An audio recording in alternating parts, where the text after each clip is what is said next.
শঙ্কর যখন বাইরে এসে দাঁড়ালো, রাত তখন ৩টে।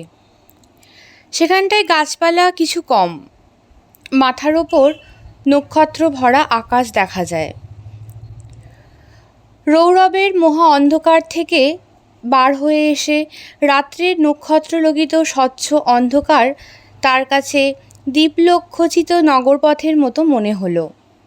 প্রাণ ভরে সে ভগবানকে ধন্যবাদ দিল এ অপ্রত্যাশিত মুক্তির জন্য। ভোর হলো, সূর্যের আলো গাছের ডালে ডালে ফুটল। শঙ্কর ভাবল, এই অমঙ্গলজনক স্থানে আর এক দণ্ডও সে থাকবে না।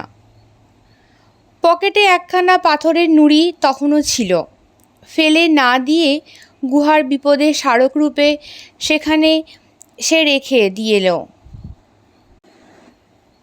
পরদিন এলিফ্যান্ট ঘাস দেখা গেল বনের মধ্যে। সেদিনই সন্ধ্যার পূর্বে অরণ্য শেষ হয়ে খোলা জায়গা দেখা দিল। রাত্রে শঙ্কর অনেকক্ষণ বসে ম্যাপ দেখল। সামনে সে মুক্ত প্রান্তরবৎ দেশ পড়ল। সেখান থেকে এটা প্রায় ৩০০ মাইল বিস্তৃত, একেবারে জামবেশী নদীর তীর পর্যন্ত।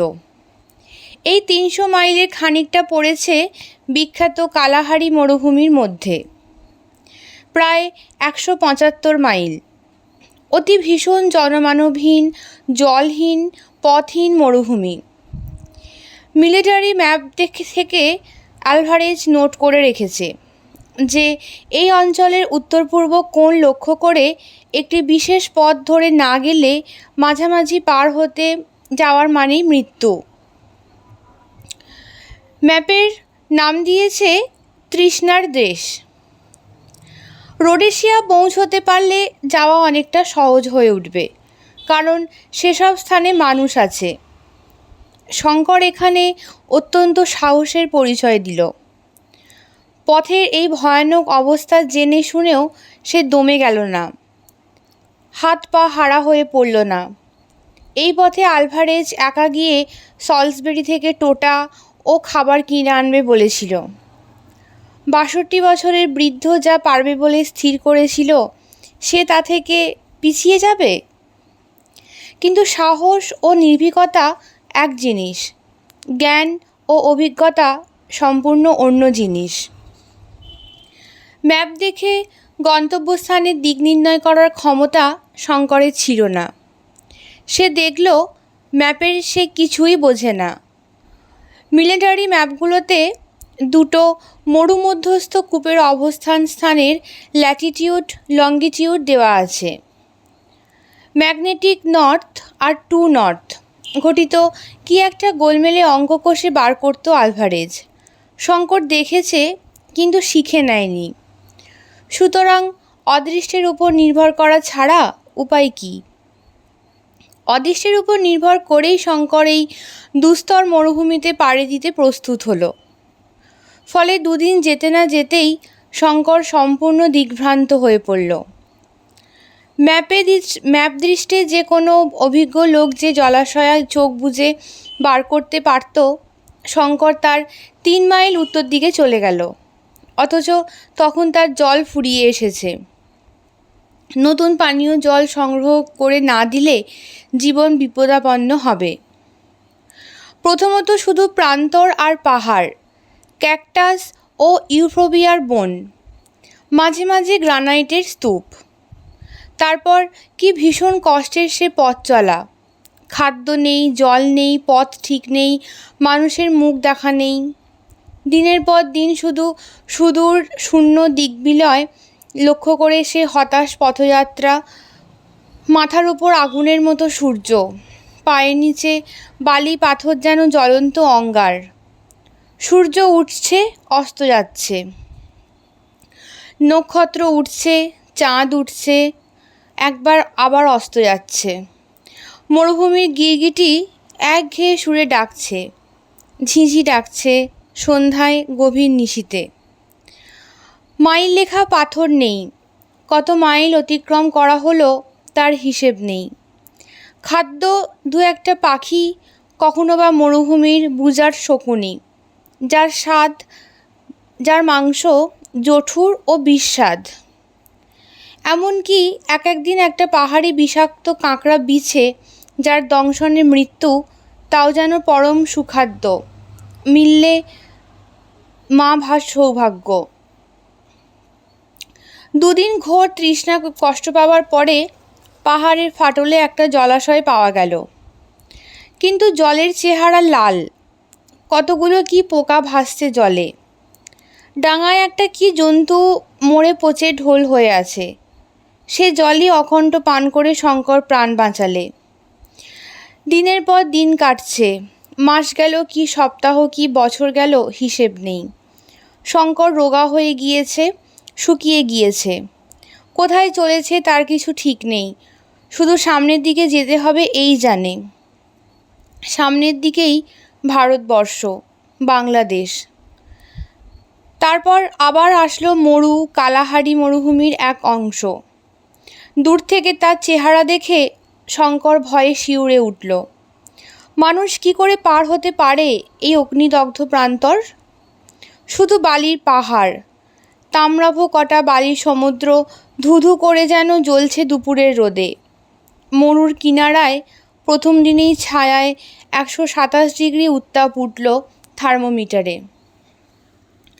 ম্যাপে বারবার লিখে দিয়েছে, উত্তর পূর্ব কোণ ঘেঁষে ছাড়া কেউ এই মরুভূমি মাঝামাঝি পার হতে যাবে না, গেলেই মৃত্যু, কারণ সেখানে জল একদম নেই। জল এই উত্তর পূর্ব ধারের কাছে তাও না, তবে 30 মাইল 70 মাইল ও 90 মাইল ব্যবধানে 3টি স্বাভাবিক উনুই আছে যাতে জল পাওয়া যায়। ওই উনুইগুলোই প্রায় পাহাড়ের ফাটলে খুঁজে বার করা বড়ই কঠিন। এজন্য মিলিটারি ম্যাপে ওদের অবস্থান স্থানের অক্ষ ও দ্রাঘিমা দেওয়া আছে। শঙ্কর ভাবলে ওসব বার করতে পারবো না, সেক্সটেন্ট আছে, নক্ষত্রের চার্ট আছে, কিন্তু তাদের ব্যবহার সে জানে না। যা হয় হবে, ভগবান ভরসা। তবে যতদূর সম্ভব উত্তর পূর্ব কোণ ঘেঁষে যাবার চেষ্টা করল সে। তৃতীয় দিনে নিতান্ত দৈব বলে সে একটা উনুই দেখতে পেল। জল কাদাগোলা, আগুনের মতো গরম, কিন্তু তাই এখন অমৃতের মতো দুর্লভ। মরুভূমি ক্রমে ঘোরতর হয়ে উঠল। কোনো প্রকার জীবের বা উদ্ভিদের চিহ্ন ক্রমশ বিলুপ্ত হয়ে গেল। আগে রাত্রে আলো জ্বাললে দু একটা কীটপতঙ্গ আলোয় আকৃষ্ট হয়ে আসতো, ক্রমে তাও আর আসে না। দিনে উত্তাপ যেমন ভীষণ, রাত্রে তেমনই শীত। শেষ রাত্রে শীতে হাত পা জমে যাওয়ার মতো অবস্থা। অথচ ক্রমশ আগুন জ্বালাবার উপায় গেল, কারণ জ্বালানি কাঠ শেষ একেবারেই। কয়েকদিনের মধ্যেই সঞ্চিত জল ফুরিয়ে গেল। সেই সুবিস্তীর্ণ বালুকা সমুদ্রে একটি পরিচিত বালুকণা খুঁজে বার করা যায় যতদূর অসম্ভব, তার চেয়ে অসম্ভব ক্ষুদ্র 1 হাত 2 ব্যাস বিশিষ্ট জলের উনুই বার করা। সেদিন সন্ধ্যার সময় তৃষ্ণার কষ্টে শঙ্কর উন্মত্ত প্রায় হয়ে উঠল। এতক্ষণে শঙ্কর বুঝেছে যে এই ভীষণ মরুভূমির একা পার হওয়ার চেষ্টা করা আত্মহত্যার শামিল। সে এমন জায়গায় এসে পড়েছে যেখান থেকে ফেরবার উপায় নেই। একটা উঁচু বালিয়াড়ির উপর উঠে সে দেখল চারিধারে শুধুই কটা বালির পাহাড়, পূর্ব দিকে ক্রমশ উঁচু হয়ে গিয়েছে। পশ্চিমে সূর্য ডুবে গেলেও সারা আকাশ সূর্যাস্তের আভায় লাল। কিছু দূর একটা ছোট ঢিবির মতো পাহাড়, এবং দূর থেকে মনে হলো একটা গুহাও আছে। এ ধরনের গ্রানাইটের ছোট ঢিবি এদেশে সর্বত্র। ট্রান্সভাল ও রোডেশিয়ায় এদের নাম কবজি, অর্থাৎ ক্ষুদ্র পাহাড়। রাত্রে শীতের হাত থেকে উদ্ধার পাওয়ার জন্য শঙ্কর সেই গুহায় আশ্রয় নিল। এখানে এক ব্যাপার ঘটল। গুহার মধ্যে শঙ্কর টর্চ জ্বেলে, নতুন ব্যাটারি তার কাছে তখনও 2 ছিল, দেখল গুহাটা ছোট, মেঝেটাতে ছোট ছোট পাথর ছড়ানো, বেশ একটা ছোটোখাটো ঘরের মতো। গুহার এক কোণে চোখ পড়তেই অবাক হয়ে গেল। ছোট একটা কাঠের পিঁপে। এখানে কি করে এলো কাঠের পিঁপে? এদিকে পা দুই গিয়েই চমকে উঠল। গুহার দেওয়ালের ধার ঘেঁষে শায়িত অবস্থায় একটা সাদা নরকঙ্কাল, যার মুণ্ডটা দেওয়ালের দিকে ফেরানো। কঙ্কালের আশেপাশে কালো কালো থলে ছেঁড়ার মতো জিনিস। বোধ হলো সেগুলো পশমের কোটের অংশ। দুখানা বুট জুতো কঙ্কালের পায়ে এখনো লাগানো। একপাশে একটা মরচে পোড়া বন্দুক। পিঁপেটার পাশে একটা ছিপি আঁটা বোতল। বোতলের মধ্যে একখানা কাগজ। ছিপিটা খুলে কাগজখানা বার করে দেখল। তাতে ইংরাজিতে কি লেখা আছে। পিঁপেটাতে কি আছে দেখবার জন্য যেমন সে সেটা নাড়তে গিয়েছে, অমনি পিপের নিচে থেকে একটা ফোঁস ফোঁস শব্দ শুনে ও শরীরের রক্ত ঠান্ডা হয়ে গেল। নিমেষের মধ্যে একটা প্রকাণ্ড সাপ মাটি থেকে হাত তিনেক উঁচু হয়ে ঠেলে উঠল। বোধহয় ছোবল মারবার আগে সাপটা 1 সেকেন্ড দেরি করেছিল। সেই 1 সেকেন্ডের দেরি করার জন্য শঙ্করের প্রাণ বেঁচে গেল। পর মুহূর্তেই শঙ্করের 45 অটোমেটিক ক্লোন গর্জন করে উঠল। সঙ্গে সঙ্গে ভীষণ বিষধর সাপ স্যান্ড ভাইপারের মাথাটা ছিন্ন ভিন্ন হয়ে রক্তমাংস খানিকটা পিঁপের গায়ে, খানিকটা পাথরের দেওয়ালে ছিটকে লাগল। আলভারেজ ওকে শিখিয়েছিল পথে সর্বদা হাতিয়ার তৈরি রাখবে। এই উপদেশ অনেকবার তার প্রাণ বাঁচিয়েছে। অদ্ভুত পরিত্রাণ সব দিক থেকে। পিঁপেটা পরীক্ষা করতে গিয়ে দেখা গেল সেখানে অল্প একটু জল তখনও আছে। খুব কালো শিউগোলার মতো রং বটে, তবুও জল। ছোট পিঁপেটা উঁচু করে ধরে পিঁপের ছিপি খুলে ঢকঢক করে শঙ্কর সেই দুর্গন্ধ কালো কালির মতো জল আকণ্ঠ পান করল। তারপর সে টর্চের আলোতে সাপটা পরীক্ষা করল। পুরো 5 হাত লম্বা সাপটা, মোটাও বেশ। এ ধরনের সাপ মরুভূমির বালির মধ্যে লুকিয়ে শুধু মুণ্ডটা উপরে তুলে থাকে। অতি মারাত্মক রকমের বিষাক্ত সর্প। এইবার বোতলের মধ্যে কাগজখানা খুলে মন দিয়ে পড়ল। যে ছোট পেন্সিল দিয়ে এটা লেখা হয়েছে, বোতলের মধ্যে সেটাও পাওয়া গেল। কাগজখানাতে লেখা আছে, আমার মৃত্যু নিকট, আজই আমার শেষ রাত্রি। যদি আমার মরণের পরে কেউ এই ভয়ঙ্কর মরুভূমির পথে যেতে যেতে এই গুহাতে আশ্রয় গ্রহণ করেন, তবে সম্ভবত এই কাগজ তার হাতে পড়বে। আমার গাধাটা 2 দিন আগে মরুভূমির মধ্যে হারিয়ে গিয়েছে। 1 পিপে জল তার পিঠে ছিল। সেটা আমি এই গুহার মধ্যে নিয়ে এসে রেখে দিয়েছি। যদিও জ্বরে আমার শরীর অবসন্ন, মাথা তুলবার শক্তি নেই। তার উপর অনাহারে শরীর আগে থেকেই দুর্বল। আমার বয়স 26 বৎসর। আমার নাম আত্তিলিও গাত্তি। ফ্লোরেন্সের গাত্তি বংশে আমার জন্ম। বিখ্যাত নাবিক রিওলিনো কাভালকান্তি গাত্তি, যিনি লেপেন্টোর যুদ্ধে তুর্কিদের সঙ্গে লড়েছিলেন, তিনি আমার একজন পূর্বপুরুষ। রোম ও পিসা বিশ্ববিদ্যালয়ে উচ্চশিক্ষা লাভ করেছিলেন, কিন্তু শেষ পর্যন্ত ভবঘুরে হয়ে গেলাম দেশের সমুদ্রের নেশায়, যা আমার বংশগত নেশা।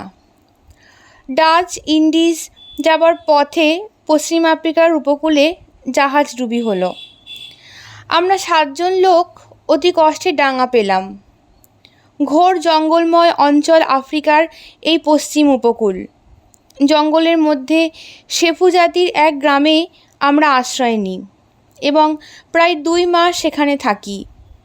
এখানেই দৈবাৎ এক অদ্ভুত হীরার খনির গল্প শুনলাম। পূর্ব দিকে এক প্রকাণ্ড পর্বত ও ভীষণ অরণ্য অঞ্চলে নাকি এই হীরার খনি অবস্থিত। আমরা 7 জন ঠিক করলাম এই হীরার খনি যে করে হোক আমাদের বার করতেই হবে। আমাকে ওরা দলের অধিনায়ক করলো। তারপর আমরা দুর্গম জঙ্গল ঠেলে চললাম সেই সম্পূর্ণ অজ্ঞাত পার্বত্য অঞ্চলে। সে গ্রামের কোন লোক পথ দেখিয়ে নিয়ে যেতে রাজি হলো না। তারা বলে তারা কখনো সে জায়গায় যায়নি, কোথায় তা জানে না। বিশেষত এক উপদেবতা নাকি সে বনের রক্ষক। সেখান থেকে হীরা কেউ নিয়ে আসতে পারেন না। আমরা দমবার পাত্র নই। পথে যেতে যেতে ঘোর কষ্টে বেঘোর 2 জন সঙ্গী মারা গেল। বাকি 4 জন আর অগ্রসর হতে চায় না। আমি দলের অধ্যক্ষ। গাত্তি বংশে আমার জন্ম।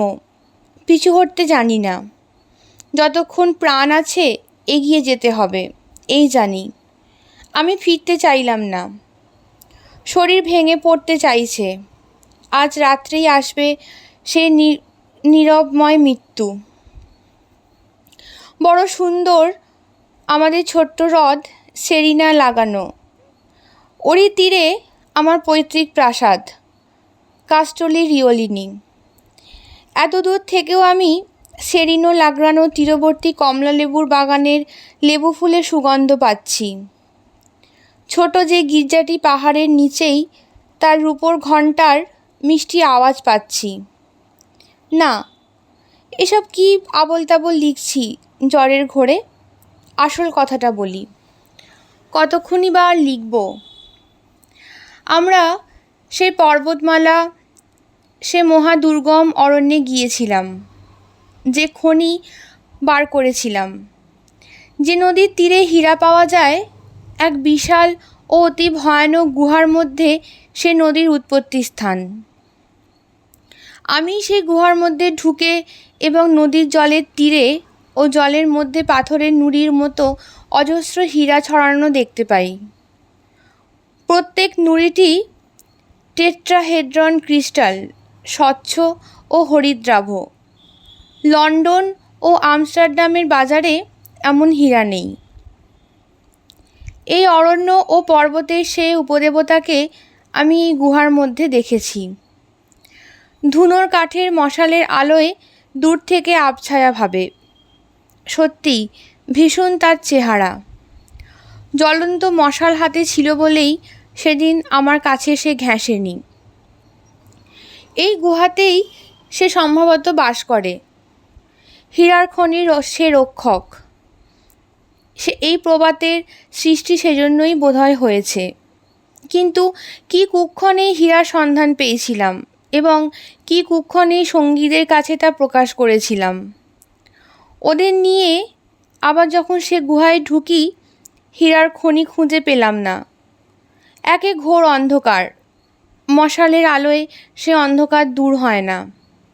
তার উপর বহুমুখী নদী। কোন সত্যার ধারা হীরার রাশির উপর দিয়ে বইছে কিছুতেই বার করতে পারলাম না। আমার সঙ্গীরা বর্বর, জাহাজের খালাসি। ভাবলে ওদের ফাঁকি দিলাম বুঝি। আমি একা নেব এই বুঝি আমার মতলব। ওরা কি ষড়যন্ত্র আঁটলো জানি না।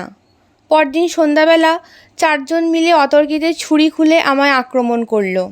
কিন্তু তারা জানতো না আমাকে, আত্মীয় গাত্তিকে। আমার ধমনীতে উষ্ণ রক্ত বইছে। আমার পূর্বপুরুষ রিওলিনি কাভালকান্তি গাত্তির, যিনি লেপান্টোর যুদ্ধে ওরকম বহু বর্বরকে নরকে পাঠিয়েছিলেন। সান্টা কাটালিনার সামরিক বিদ্যালয়ে যখন আমি ছাত্র, আমাদের অঞ্চলের শ্রেষ্ঠ ফেন্সার অ্যান্টোনিও ডেফ্রুসকে ছোড়ার ডুয়েল জখম করি। আমার ছোড়ার আঘাতে ওরা 2 জনে মরে গেল। 2 জনে সাংঘাতিক ঘায়েল হলো। নিজেও আমি চোট পেলাম ওদের হাতে। আহত বদমাইশ দুটো সে রাত্রেই ভবলীলা শেষ করলো। ভেবে দেখলাম এখন এই গুহার গোলকধাঁধার ভেতর থেকে খনি খুঁজে হয়তো বার করতে পারবো না। তাছাড়া আমি সাংঘাতিকভাবে আহত। আমায় সভ্য জগতে পৌঁছতেই হবে। পূর্ব দিকের পথে ডাচ উপনিবেশে পৌঁছবো বলে রওনা হয়েছিলাম, কিন্তু এ পর্যন্ত এসে আর অগ্রসর হতে পারলাম না। ওরা তলপেটে ছুরি মেরেছে। সেই ক্ষতস্থান উঠল বিষিয়ে, সেই সঙ্গে জ্বর। মানুষের কি লোভ তাই ভাবি। কেন ওরা আমাকে মারল? ওরা আমার সঙ্গী, একবারও তো ওদের ফাঁকি দেওয়ার কথা আমার মনে আসেনি।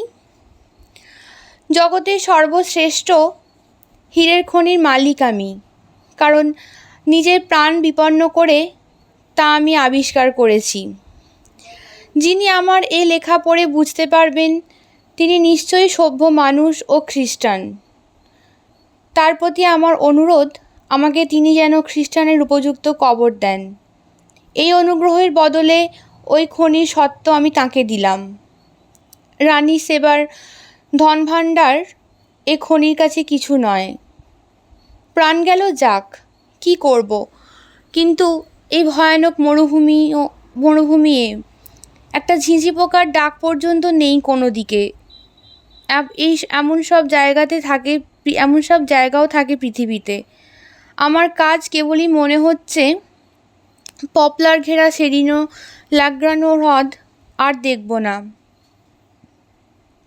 তার ধারে যে 14 শতাব্দীর গির্জাটা আর সেই বড় রূপোর ঘণ্টার পবিত্র ধ্বনি, পাহাড়ের উপরে আমাদের সেই প্রাচীন প্রাসাদ কাস্টেলি রিওলিনি মুর্দের দুর্গের মতো দেখায়। দূরে আম্ব্রিয়ার সবুজ মাঠ ও দ্রাক্ষাক্ষেত্রের মধ্যে দিয়ে ছোট্ট ভরা নদী বয়ে যাচ্ছে। যাক, আবার কি প্রলাপ বকছি। গুহার দুধারে বসে আকাশের অগণিত তারা প্রাণ ভরে দেখছি শেষবারের জন্য। সাধু ফ্র্যাঙ্কোর সেই সৌর স্তোত্র মনে পড়ছে। স্তুত হন প্রভু মোর, পবন সঞ্চার তরে, স্থির বায়ু তরে, ভগিনী মেদিনী তরে, নীল মেঘ তরে, আকাশের তরে, তারকা সমূহ তরে, সুদিন কুদিন তরে, দেহের মরণ তরে। আর একটা কথা, আমার 2 পায়ের জুতোর মধ্যে 5খানা বড় হীরা লুকানো আছে। তোমায় তা দিলাম হে অজানা পথিক বন্ধু। আমার শেষ অনুরোধটি ভুলো না। জননী মেরি তোমার মঙ্গল করুন। কমান্ডার আত্তালিও গাত্তি, 1880 সাল, সম্ভবত মার্চ মাস।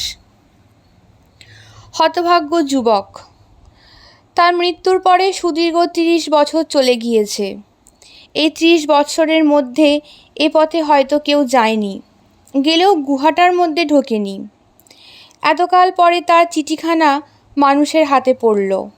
আশ্চর্য, এই যে কাঠের পিপেটাতে 30 বছর পরেও জল ছিল কি করে?